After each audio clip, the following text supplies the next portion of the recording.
Mayor Mike Johnston, thanks for joining me. You just announced what the deficit for the remainder of this year is and for next year. $50 million this year, $200 million for next year. Yeah. Do you regret any of the spending on migrant and homelessness, or was that worth it, even though we now are talking furloughs and city services getting cut? Yeah, I don't regret it. They were worth it, and they are not the thing that is driving the gap in the budget right now. So I mentioned this earlier, but those two expenditures together, homelessness and migrants, when you look at our general fund expenditure, are about $2 million more in 2025 than they were in 2023. So homeless investments are going up, migrants investments are going down, but net they're about a $2-3 million difference. That is not the creation of a $200 million hole. This hole is a function of flattening revenue. Our sales tax returns have gone to 0% growth. That's true in cities and countries around the country. You'll see blue states, blue cities, red cities, many of them billion, $2 billion, $3 billion deficits. So this is the collapse of the economy we've seen in the last 4 months is really what's driving the flattening revenue. And then we do have, over the last 15 years, the government has grown more than revenues have grown, and that's unsustainable. So we do have to right-size government to make sure we spend within our means, and that's what we'll do. A $2 million change from 23 to 25, but Yeah. what's the number? I don't like the change is fine, but how much is spent? Oh, it's from 73 million in 23 to about 76 million in 25. And there are other fund sources, there are federal funds on this, but that's on just general fund. What we're talking about is solving for the general fund problem right now.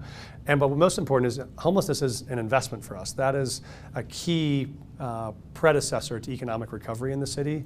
If you run a business in downtown or you want to go to see a movie and you are at the postal office that was about to close because there was 200 tents around it, that is not a viable path to a thriving city. And so we've made dramatic impact on homelessness. We'll keep doing that. That was an investment that's paid off.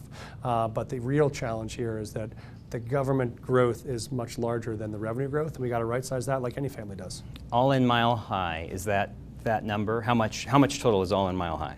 Well, that's the general fund number. So that's actually the general fund number on both housing and homelessness together for general fund. It has increased. It's gone up about 30 million over the last 2 years.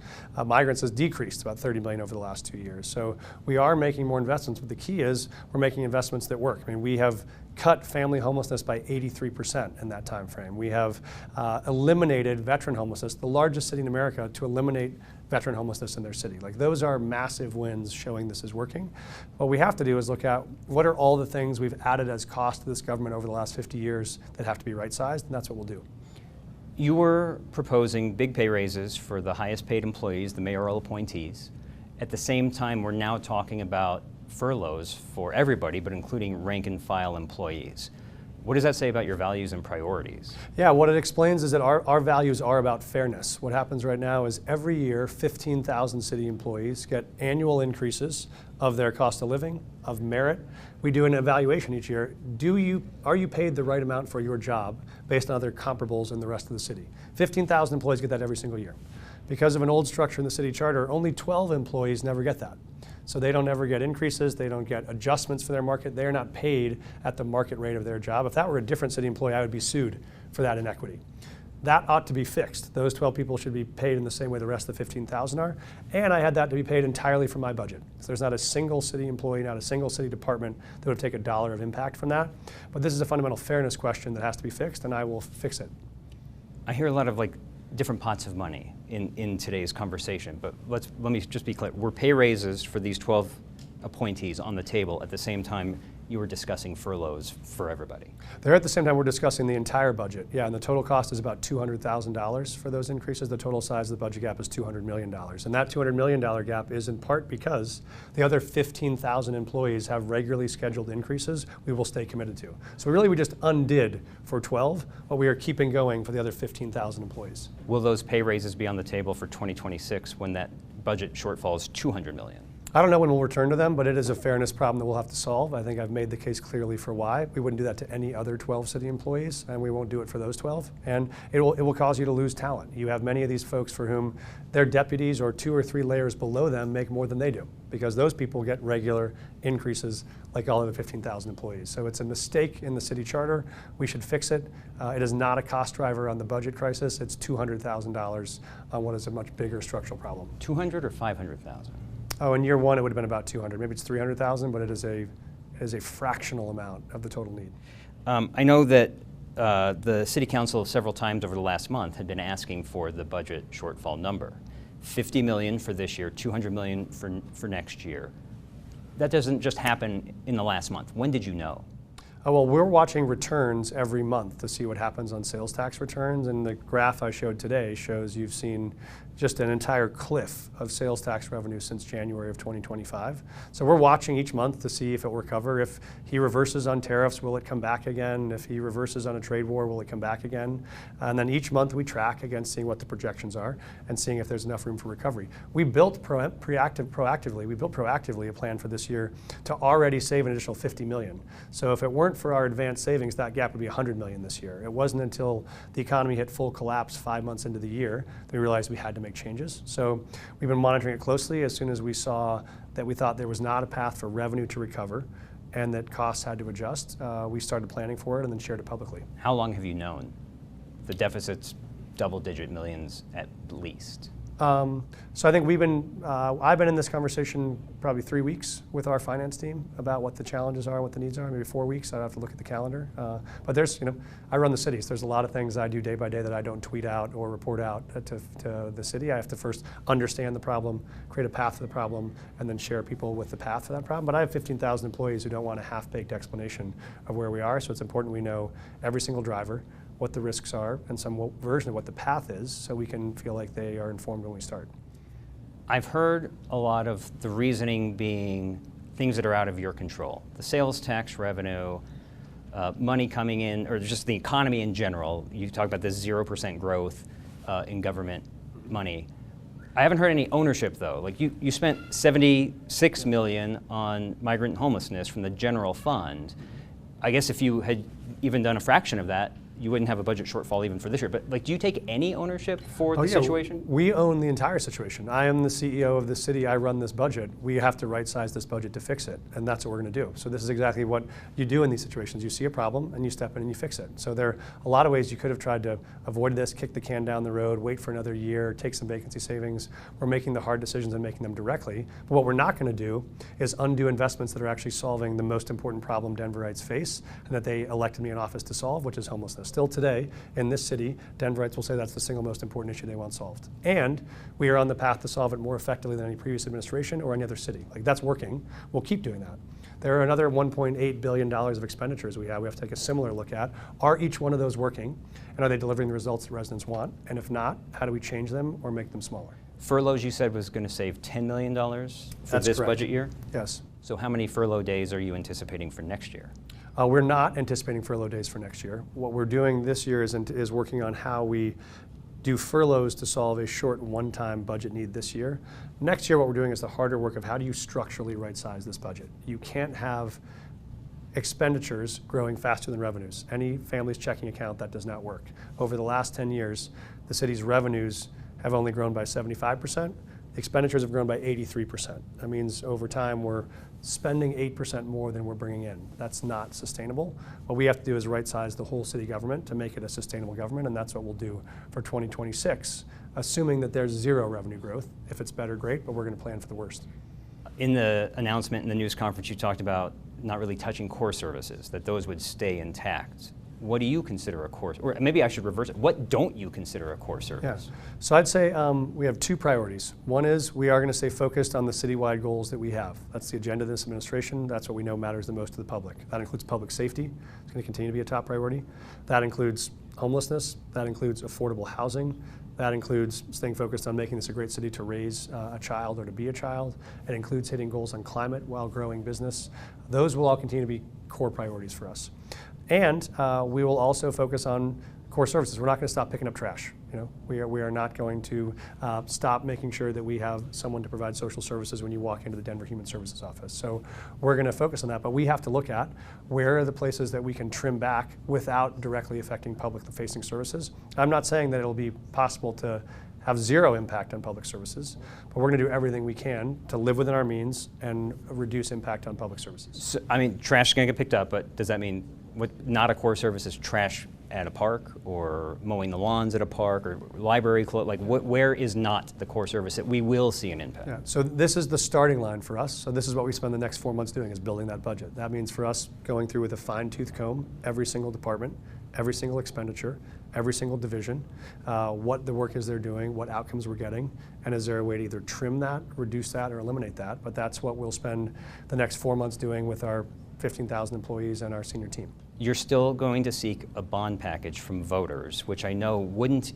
add any money to what a voter is currently, or a resident of Denver is currently paying. Correct. But if you don't seek the bond, part of their property tax would reduce. So it would be a bit of a savings. It would not. It would not reduce for about 17 years. So what happens is, so first is, you're right, we will still pursue a bond. In the same way, we'll still pursue our investments in downtown that we're doing through the Downtown Development Authority. Important to know, all these key investments you hear about, stock show, women's soccer, downtown, those all do not involve a single dollar of general fund. We could take all those to zero, and it would not make a single dollar difference in this $200 million gap. But these are investments that drive long-term revenue. And so people would say, gosh, best example of this is Convention Center. That was an investment that was made right after the 1987 stock market crash. Most people would say, wow, terrible idea to invest. Well, that is one of the biggest drivers of revenue now for the city. Union Station redevelopment was launched in the middle of the Great Recession in 2008. People would say, terrible time to make an investment. Lower downtown is the major economic driver for the city right now because of Union Station, where upper downtown is struggling. So we will keep making these investments, because these investments are actually what drive return in revenue, but they do it without taking a single dollar that could go to a city employee or they could go to a city program. Well, let's talk about the $70 million for the Yes. NWSL Women's Soccer Stadium. First, explain to me why a capital money can't be diverted for general fund use. Yeah, so they are fundamentally different buckets of money with different, often charter or constitutional purposes. In that case, those are actually bond dollars supported by voters to support capital projects that are linked to this. That's the first reason. And the second is, even if that weren't true, you still do want to keep making capital investments alongside your regular general fund investments. You wouldn't want to stop ever paving roads or building bridges or building parks or playgrounds or rec centers. If you do that, then you just start dying as a city. And so they are structurally different funds that can't be used for the same thing, but they also are investments you want to maintain if you want the city to grow and not die. In terms of that stadium, I understand the structure of the funding, but why not tell the rich people behind bringing the team here that you have the money to do this? I know there was that threat, like if we don't get the city investment or the infrastructure, our ownership is expecting this, otherwise we may not be here. So the idea that you must contribute this much money that's going to add to your bottom line, because you're going to have to upkeep the roads that you put in and upkeep all the infrastructure. That's going to be a new general fund expense to the city. Why not tell these people, you take care of that. We'll keep it clean after you've built it, but you do it. Well, we are doing that. We are saying you build it. They are building the stadium all by themselves, not a single dollar. But the infrastructure. What we're doing is buying the land, because we want to own the land, because what you want is, if there's ever a situation where 30 or 40 years from now, the stadium moves, the team moves, you want that city land back to be able to use it. For instance, Mile High Stadium, we own all the land in that area. If that stadium were ever to move or leave, that comes back to Denver. We don't want that to be lost. And so we'll own the land, and we'll, like we do in any neighborhood, help make sure there's a road that leads to that property or a sidewalk to walk on to keep you safe. But they'll build the stadium, they'll maintain and operate it, and we'll get the tax revenue. And for us, that is what supports the maintenance of the streets and the roads. And by the way, that will also put 1,100 jobs to work when the construction starts. Those are Denverites making money, paying taxes, generating revenue for us immediately, even before the stadium opens. So I feel very strongly this is the way you support a city's growth, is you have to be able to invest in the things that make people want to live here or want to visit here. That's what these sites do. What about the perception? You may be able to explain your way out of it, Yeah. but the perception from someone who doesn't understand the finances is, the city just pushed this much money over here and they're making me take a furlough over here. Yeah, I think that's my job as a leader to make that case. I made it to all of our employees today. I make it to every resident I see on the street. I'll make it on social media. That's my job, is to communicate that. But it's also my job to stand in and deliver on good policy, even if it's not popular for some folks. It would be a terrible disservice to the city for me to say, to make me more popular, why don't I cut all these massive investment projects, shut down the stock show at $3 billion of impact a year, shut down women's soccer at $2.2 billion of impact, shut down downtown, where 30% of our jobs are, 15% of our sales taxes. That would be irresponsible of me as a leader. My job is to make the case for why it's important, and then to deliver the actual outcome that comes when we do it right. I heard you say layoffs. Does a layoff mean someone who currently has a job at the city of Denver could be fired? Yes. Not just we're not filling open seats. Yeah, I mean, this is a terrible position to be in. No CEO, no mayor, no business leader ever wants to have to do this. But the condition we are in right now is sales tax is too flat, revenues and expenses are too high. We have to right size. That will require laying people off, and that will be not just vacancies, it will be great folks that we have now, who I'm sure when we restructure this $200 million, we won't have all the same folks we have now. You mentioned the Denver Broncos stadium. Do you want to break news on that right now? No, not at all. I know Kyle asks you this every time he talks with you. Are you expecting to be arrested? No, I'm planning not to be arrested, and I think I'm going to try to stay focused on just running this city well, and that's where we know there's lots of stuff orbiting at the federal level. We want to really stay focused on what we can do to drive outcomes here, and yes, I got to take responsibility for our own budget and cut it so it fits within our means. We got to do everything we can to drive revenue so the city recovers, and then we'll weather the federal storms as best we can. I'll point out we have two Democratic elected leaders from New Jersey, a mayor and a congresswoman, who have recently been arrested. I did see that. Is there a backup contingency plan for the city of Denver should you be taken into custody? Yeah, we do have a deputy mayor who would oversee the city if I were to be arrested, but I'm not planning on doing that. And again, I think what we're clear about while we're on the topic is for everyone to know at home, there is not a single federal law the city and county of Denver violates. We are in accordance with every single federal law, every state law, every local law, whether it's on DEI, whether it's on immigration, you name the issue. But we also have values in the city that we uphold, and we both uphold those values and follow the law. There's no reason to arrest me or cut city funds or target the state to eliminate construction or transportation projects because we have values that are within the law. Is there a written policy, plan, signal chat that says if Johnston's in custody, this is what happens next? No, there's just a clear chain of command as at the federal level. We have a deputy mayor, Al Gardner serves as our deputy mayor, and so if I were not able to perform the duties, he would step in. I know this isn't city tax dollars, but we talked about 16th Street earlier this week. Downtown Denver Partnership spent $100,000 on an international firm to come back and just cross off the last four letters of 16th Street Mall and call it 16th Street. Would you have liked to have seen that money spent locally? Does it bother you that it was sent to London? I mean, obviously, I think that they made the decision to bring on the best company they thought they could find to do that. I know that they have all the local artists, and the brand team that's leading the development of the mall is all local. The development of 16th Street is now all local.